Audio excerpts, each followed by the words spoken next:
Hi guys.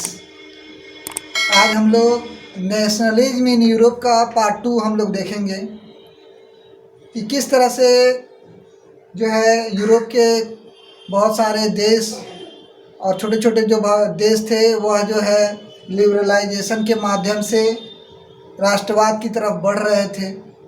यहाँ पर जो है एक प्रमुख चीज़ देखने को मिलता है 1815 में, जब नेपोलियन बोनापार्ट का राज्य ख़त्म हुआ। 1815 में जो है नेपोलियन बोनापार्ट जो है वाटरलू के युद्ध में हार गया, और इसको हराने वाले जो कंट्री थे वह इंग्लैंड, रसिया और ऑस्ट्रिया प्रमुख था। यह देश जो थे, जब नेपोलियन बोनापार्ट को हराएं तो नेपोलियन बोनापार्ट जो है यूरोप के प्राय सभी देशों को जीता था। केवल ब्रिटेन ही एक ऐसा मात्र देश था उस समय जिसको वह नहीं जीत पाया था। इस तरह से लेकिन उसके जीवन काल में ही जो है बहुत सारे जिन कंट्रियों पर उसने अधिकार किया था वो आज़ाद हो गए।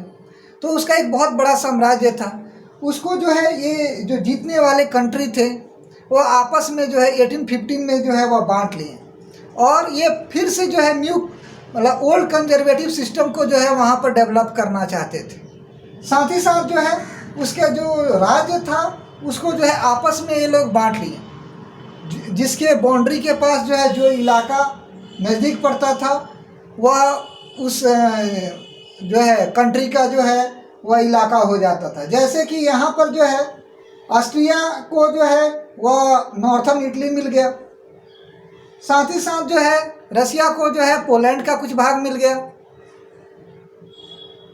लेकिन जर्मनी का 39 जो स्टेट था उसको जो है ये लोग टच नहीं किया, और साथ ही साथ जो है वो लोग यह ध्यान रखा कि आने वाले फ्यूचर में जो है वह फ्रांस का एक्सपेंशन नहीं हो। उस समय जो है इंटरनेशनल लेवल पर जो है जिस तरह से आज अमेरिका का प्रभाव है उस तरह से जो है फ्रांस का तूती बोलता था। तो फ्रांस को रोकने के लिए जो है उसके आसपास अगल बगल में जो है कई छोटे छोटे स्टेट जो है वह बनाकर छोड़ दिया गया था। साथ ही साथ जो है बर्बन डायनेस्टी जो फ्रांस की क्रांति के बाद जिसको हटा दिया गया था उसी के वंशज को जो है वहाँ का गद्दी दे दिया गया, और पूरा कोशिश किया गया कि जो है वहाँ पर जो पुराना ओल्ड रेजिम जो सिस्टम था उसको जो है वह बहाल रखा जाए। लेकिन जो है यूरोप के ज़्यादातर हिस्सों में जो है उदारवाद के कारण या राष्ट्रवाद का प्रभाव के कारण जो है एक बहुत बड़ा बदलाव देखने को मिला। पर जो है इटली में जो है एक प्रमुख व्यक्ति था, वह था जिप्सी मैज़नी, जो कि जिसका जन्म 1807 में जेनेवा में हुआ था, और वह 24 ईयर के एज में ही जो है वह सीक्रेट सोसाइटी का मेंबर बन गया था। इटली के यूनिफिकेशन का फर्स्ट फेज जो है वह जिप्सी मैज़नी को ही जाता है, क्योंकि वहाँ पर जो है वह बहुत सारे व्यक्तियों को जो है वह यूनाइटेड किया और राष्ट्र प्रेम की भावना जगाया। यहाँ पर यह दो प्रमुख जो है वह ऑर्गेनाइजेशन का स्थापना करता है लोगों को ऑर्गेनाइज करने के लिए। पहला था यंग इटली मार्शलिज और यंग यूरोप जो कि बर्नी में पड़ता था। ये दो जो है जगह और ये दो जो है संगठन के माध्यम से जो है इटली और बाकी सब यूरोप के कंट्रियों में जो है यह अपना लिबरल आइडियोलॉजी को दिया। इसका स्पष्ट मानना था God has intended nation to be a natural unit of mankind, so Italy could not continue to be patchwork of state and kingdom. तो इटली जो है वह एक छोटा देश के रूप में नहीं रह सकता था, उसको जो है एक बड़े देश के रूप में जो है जिप्सी मैज़नी देखना चाहता था, और इसके लिए जो है वह लोगों को जो है वह यूनाइट करना शुरू कर दिया था। मेटरनिक जो था, जो ऑस्ट्रिया का चांसलर था, वह जो है इसको जो है most dangerous enemy of the social order इसको घोषित करता है, क्योंकि वह जो था वह कंजर्वेटिव माइंडेड था और यह जो था वह लिबरल माइंडेड था, जो लोगों को जो है अपने अधिकार के लिए जो है वह जागृत कर रहा था। इसी दरमियान फ्रांस में जो है एक नया बदलाव देखने को मिला। वहाँ पर जो है यह लिबरल आइडियोलॉजी के तहत जो है वहाँ पर फिर क्रांति हुआ। और ये क्रांति जो था वह लिबरल आइडियोलॉजी का ही जीत था, जहाँ पर जो है बॉर्बन डायनेस्टी को हटाया गया और जो वहाँ पर राजा जो राज कर रहा था, और लुई फिलिप को जो है वहाँ पर शासन वहाँ का राजा घोषित कर दिया गया 1830 में। ऐसा कंडीशन में जो है मेटरनिक, ऑस्ट्रियन चांसलर मेटरनिक जो है फिर remark, when the France reach the rest of Europe catch cold, यानी फ्रांस की कोई भी घटना का प्रभाव जो है पूरे यूरोप पर पड़ता है। अर्थात साफ था कि लिबरल आइडियोलॉजी को जो है वह रोका नहीं जा सकता था। इसी दरमियान जो है ग्रीक में जो है ग्रीक वार ऑफ इंडिपेंडेंस शुरू हो गया, जो कि 1821 से शुरू हुआ था। यहाँ पर जो है ग्रीस, जो कि एक एंशियंट टाइम में जो है जिसका ग्लोरियस हिस्ट्री रहा था, उसको आज़ाद कराने के लिए वेस्टर्न यूरोप के लोग जो है वह काफ़ी ज़्यादा सक्रिय हो गए थे। वहाँ पर भी जो है वह यह आंदोलन चल रहा था ग्रीक को आज़ाद कराने के लिए। एक इंग्लैंड का एक पोएट लॉर्ड बैरम जो है वह फंड इकट्ठा करता है जो है वह ग्रीक को आज़ाद कराने के लिए। अब इसी से हम लोग समझ सकते हैं कि कितना ज़्यादा जो है वह ग्रीक का जो है वह रिस्पॉन्स था बाकी यूरोप के कंट्रियों पर। उसका ग्लोरी को जो है फिर से देने के लिए जो है ज़्यादातर यूरोपीय कंट्री जो थे वह एक सूत्र में बंध गए थे या वह चाहते भी थे। और अंत में जो है 1832 में है ट्रीटी ऑफ कॉन्स्टेंटिनोपल के माध्यम से जो है यह ग्रीस जो है वह आज़ाद हो जाता है। उसके बाद जो है romantic feeling and national feeling, ठीक है, यानी देश के प्रति जो है रोमांटिक इमेजिनेशन जो है वह डेवलप होना शुरू हो जाता है। इसमें जो है कल्चर का काफ़ी ज़्यादा महत्व रहता है।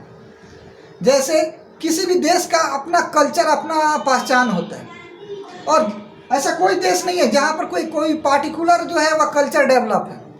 हर एक कंट्री में आज के समय में भी जो है बहुत सारे जाति समुदाय और एथनिकल ग्रुप रहते हैं, लेकिन जो एंशियंट पीरियड से एथनिक ग्रुप रह रहे हैं वह उस देश का फॉर्मेशन में जो है का निर्माण में जो है कितना योगदान दिए, इसको जो है हम लोग देखेंगे। यहाँ पर जो है 39 जो स्टेट था जर्मनी का, उसमें जो है एक फिलोसफर जॉन गॉटफ्राइड हर्डर जी, जो कि 1774 से 1803 तक जो है वह भ्रमण करता है, और वहाँ पर जो है वह सबका स्टोरी, अपने गाँव का जो है वह स्टोरी को जो है वह जमा करता है और डास भोल नाम का एक बुक में उसको प्रकाशित करता है, ताकि वहाँ के लोग जो है अपने कल्चर, एक शेयर आइडेंटिटी जो है वह अपने आप को महसूस करें, ताकि वो काफ़ी पहले से अतीत से जो है वह वहाँ पर रह रहे हैं और उनके पूर्वज किस तरह का जो है संस्कृति को डेवलप किए हैं उसको पहचान पाए। इससे जो होता है वह उन लोगों के भीतर जो है वह यूनिटी की भावना बढ़ती है। जैसे कॉमन देखा जाए हमारे ही देश में जो है, अगर हम हिंदू और मुसलमानों को एक साथ देखना चाहते हैं तो अकबर और बीरबल की कहानियों को हम लोग प्रकाशित करते हैं, और उसमें यह शो किया जाता है कि अकबर जैसे बादशाह को जो है उनके मंत्री बीरबल जो है वह मार्गदर्शन दिखाया करते थे। तो ये कोई ज़रूरी नहीं है कि सुपरमेसी किसी एक समुदाय का हो, दोनों समुदाय कितने शांतिपूर्ण ढंग से रहें, यह जो है यहाँ का कल्चर बताता है। उसी तरह से जो है अलग अलग देश में, यहाँ पर जर्मनी में भी अलग अलग एथनिकल ग्रुप रहते थे जो कि जिनका अपना कल्चर था, लेकिन वो काफ़ी लंबे समय से जो है वो जर्मनी में रह रहे थे, जिसके कारण जो है वह एक जर्मन नेशन के रूप में अपने आप को देखना चाहते थे।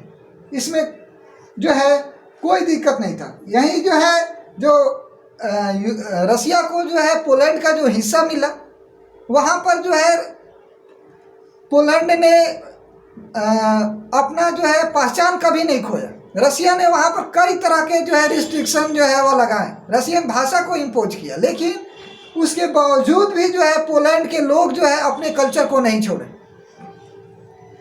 और अंत में जो है पोलैंड को आज़ाद करना पड़ा रसिया को। तो कल्चर जो होता है वह बहुत ही इम्पोर्टेंट रोल अदा करता है। वहाँ का सॉन्ग, वहाँ का एथनिकल व्यू, ये सारा जो है वह देश के फॉर्मेशन में जो है वह बहुत ही इम्पोर्टेंट रोल अदा करता है।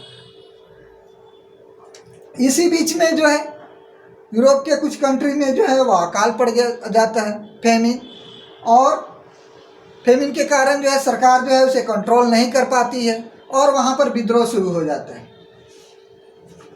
और ऐसा ही विद्रोह जो है 1848 में जो है फिर से देखने को मिलता है, और इस बार जो है फ्रांस में जो है लुई फिलिप को फिर से गद्दी पर से हटा दिया जाता है। वहाँ पर वह जो है लोगों को कंट्रोल करने में सफल नहीं हो पाता है, जिसके कारण वह गद्दी छोड़कर 1848 में भागता है, और सत्ता पर जो है वह लिबरल विचारधारा का प्रभाव जो है वह देखने को मिलता है।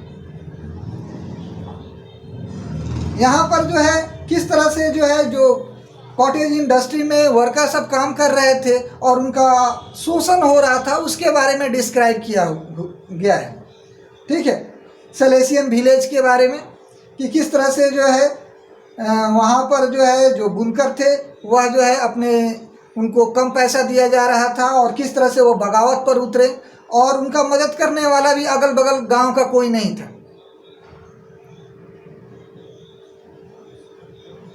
उसके बाद जो है नेक्स्ट डेवलपमेंट होता है यूरोप में, और वह होता है जर्मनी में, जो 18 मई 1848 को हुआ। वहाँ पर अलग अलग जो है ऑर्गेनाइजेशन के लोग जो थे वह इकट्ठा होते हैं, पॉलिटिकल एसोसिएशन के लोग इकट्ठा होते हैं। कहाँ पर? ये जो है सेंट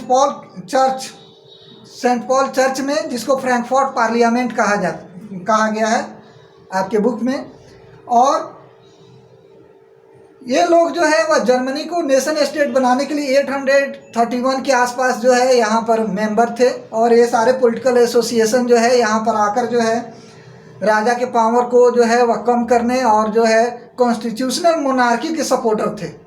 ये नहीं कि राजा को पूरी तरह से हटाना चाहते थे, लेकिन राजा के पावर को कुछ कम करना चाहते थे, और इसके लिए यहाँ पर मीटिंग होता है।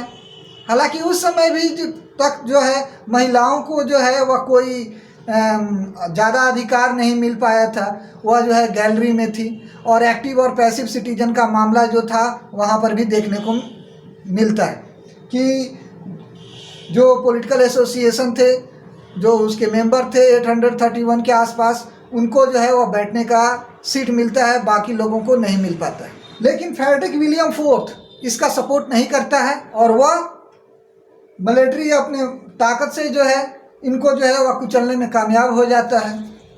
और इसके बाद वहाँ के लोग जो है फिर भी नहीं रुकते हैं, और जो है पर्सिया जो है वह यूनिफिकेशन का दायित्व को लेता है।